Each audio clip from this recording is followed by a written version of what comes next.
আজকের এই ভিডিওতে আমি ডিসকাস করব র্যাসকোপ ডিএক্স কফ সিরাপের বিষয়ে। তার আগে একটি অনুরোধ, এই ধরনের ভিডিও পেতে প্লিজ চ্যানেলটি সাবস্ক্রাইব করো। Composition of Rascope DX. Number 1, dextromethorphan কাশি বন্ধ করতে সাহায্য করে, বিশেষ করে ড্রাই কফ, অ্যালার্জির কারণে হওয়া কফ, গলায় চুলকানি হওয়া কাশি, তো এই কাশিগুলো বন্ধ করে।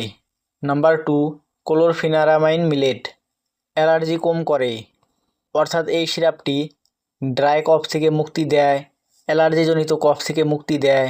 তারপরে নাক বন্ধ হয়ে থাকলে সেই ক্ষেত্রেও এই কফ সিরাপে মুক্তি প্রদান করে।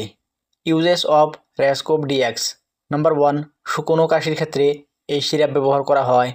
নাম্বার 2, ঠান্ডা বা সর্দি লাগলে এই সিরাপ ব্যবহার করা হয়। নাম্বার 3, নাক বন্ধ থাকলে এই সিরাপ ব্যবহার করা হয়। অ্যালার্জিজনিত কাশির ক্ষেত্রে এই সিরাপ ব্যবহার করা হয়। গলায় চুলকানি বা ইরিটেশনের কাশি হলে এই সিরাপ ব্যবহার করা হয়। এই কফ সিরাপ ওয়েট কফের জন্য নয়। Doses of Rascope DX. Adult dose 5 ml করে দিনে 2 থেকে 3 বার।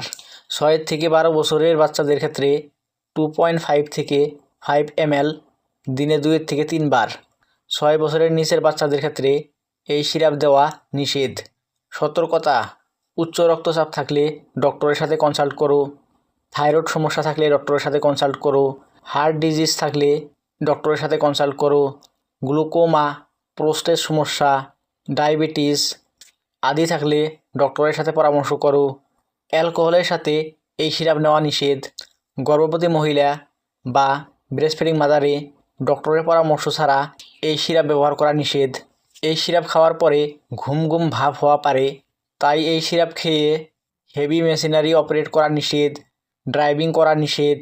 সাইড ইফেক্ট: মাথা ঘোরা, ঘুম ভাব, মুখ শুকিয়ে যাওয়া, বমি বমি ভাব, হার্টবিট বেড়ে যায়, নার্ভাসনেস। তো এটাই হচ্ছে আজকের ভিডিও। এই ভিডিও এই জায়গাতে শেষ করতেছি। ভিডিও ভালো লাগলে লাইক দাও আর চ্যানেলটি সাবস্ক্রাইব করো। Bye bye.